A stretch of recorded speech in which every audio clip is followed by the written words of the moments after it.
Hey everybody, welcome to your virtual art class. Today we are going to be doing a drawing of an imitation of a famous painter named Andy Warhol. You ready to get started? Let's go. Alright, so what you're going to need is a piece of paper, some markers, and a pencil, and your creativity. Sorry as I'm adjusting, I want you guys to be able to see the best that you can. All right, so to start with your piece of paper, we have to fold it. We're going to prepare our paper. What you're going to do is you're going to fold it in half the hot dog way, so it's skinny side, and you're going to crease it. Make sure that your edges match up, okay? Then we're going to open it back up, and we're going to fold it in half the other way. So now we're making a big plus sign in the middle of the page. I'm going to crease it again. Make sure that your edges are matched up. Open it all the way back up. You should have 1, 2, 3, 4 squares. Now I'm going to take the long side here. I'm going to fold it to the middle. Again, making sure that my edges are matched up and the middle of this, or the edge of this paper matches up with the middle. Like that. And I'm going to do the same thing with the top side. If it helps to turn it back around, which I'm going to end up doing, so that you can do the other side, do that. Line on my edges, crease, fold, and now I've got 8 squares. What I'm going to have you do next, oh, where's my marker? What I'm going to have you do next is you're going to trace, oh my gosh, where did my marker go? There it is, got it. You're going to trace your crease lines. That way they are nice and separate.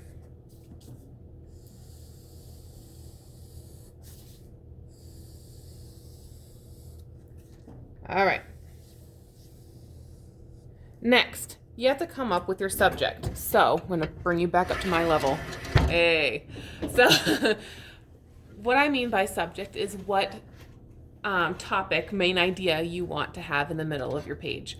So for example, the one that I tend to do, which I would like you to come up with your own, and if you really want to do what I'm doing, that's totally fine, but I like unique individuals. So I did my ice cream cone.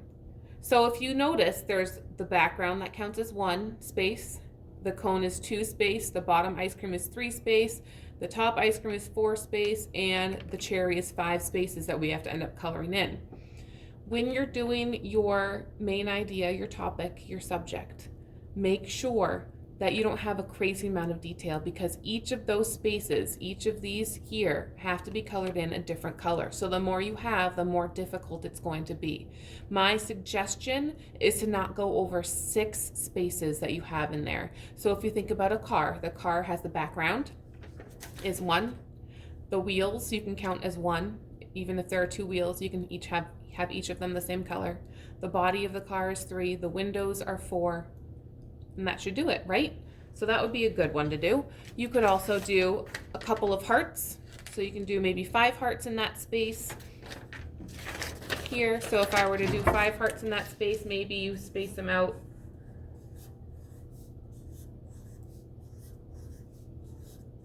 like this, which if you have 5 hearts, that now means that you have 6 spaces to do. So if you want to do a couple of different ones, that's fine. You can do like a cupcake, you can do an animal. It really doesn't matter what your subject is, as long as you draw it big and you can draw it the same. Because if you remember in that painting, the painting of Marilyn Monroe, all of those spaces were exactly the same. Now, am I going to expect you to do exactly the same each single time? No, I'm not even perfect like that. And I've been doing art a lot longer than you. So this, you can see, they all are very similar in size and in spacing, but they're not perfect. Okay, this is what I'm looking for. Nice, neat, very little detail, big drawing. Okay, here we go. So when we color them in, we're going to have to make sure that you don't repeat colors. In order to not repeat colors, my suggestion is that you go and you do one area at a time. So for example, I can color in just my cone to start. Now notice when I'm coloring, I'm filling in every single space, okay? Then my next one, maybe I'll do turquoise.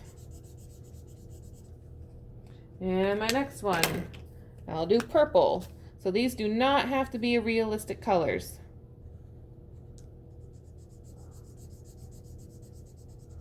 I'm only going to do the top 4 for you guys because if I keep going and doing all of them, it's going to take a really long time and this video will end up being like 20 minutes long. So just imagine that I'm continuing this with the other 4 below, okay? And I'll show you the final product at the end because I have one that's already done. All right, so I have my peach color for the cone. Now I'm going to do my bottom colors of my ice cream. I love strawberry ice cream, so I'm going to do some pink.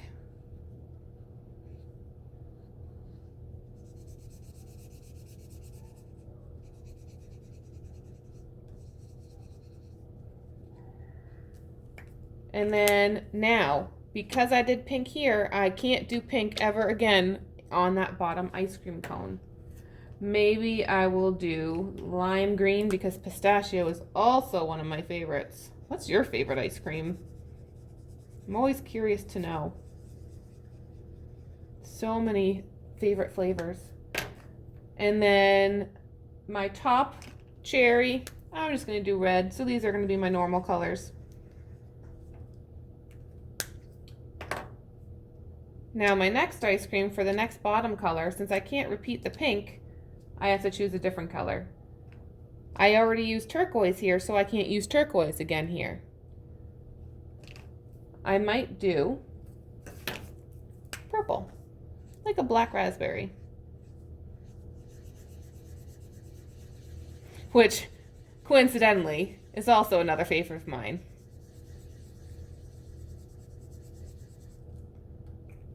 All right, now, here's where it gets a little tricky. I'm gonna put pink on this top one.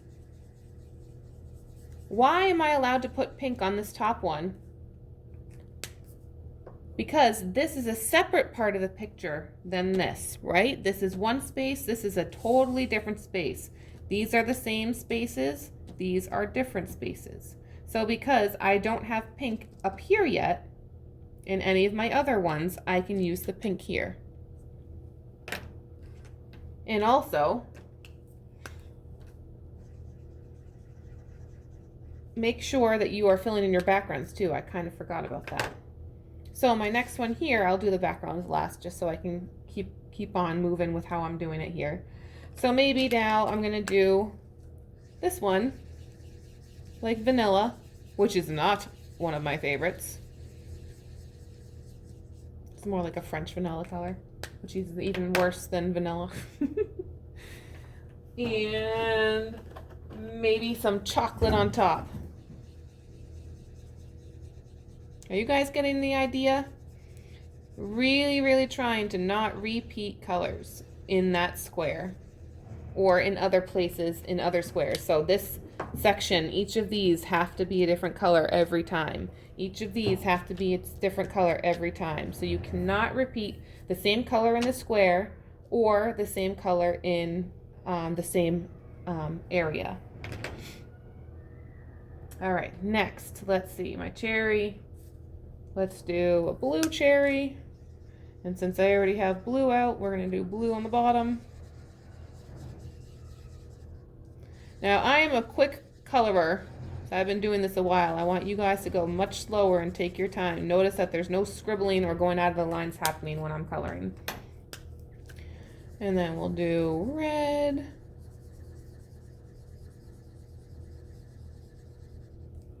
And then we'll do pink again.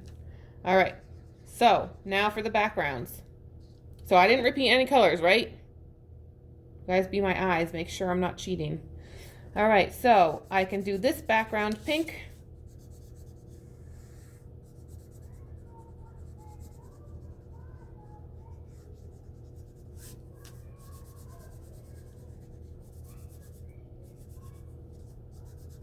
The folds of my paper want to make my marker go outside of the line.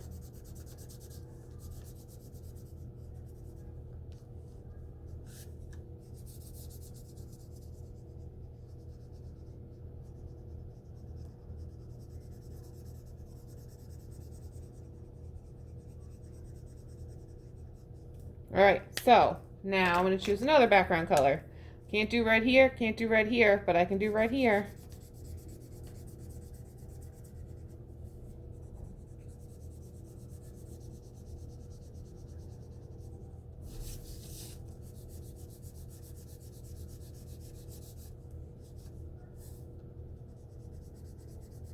Again, try to fill in all of the spaces as much as possible.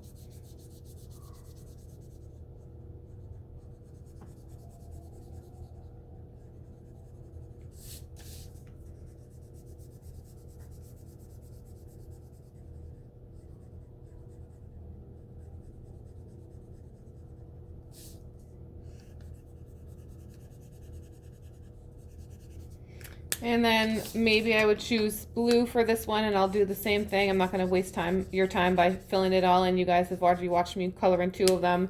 So this whole background will be this blue, and then this whole background can be this turquoise. All right, so in the end, and I know this is a totally different material. If you were in class, we would be doing this in oil pastel, which is kind of like a crayon, but it's oil-based instead of wax-based. And this is what we're going to end up doing. This one only has 6 spaces, but I'm going to have you guys do 8 because I'm challenging you. All right, so I hope you have fun with this lesson, and I will see you next time. Bye.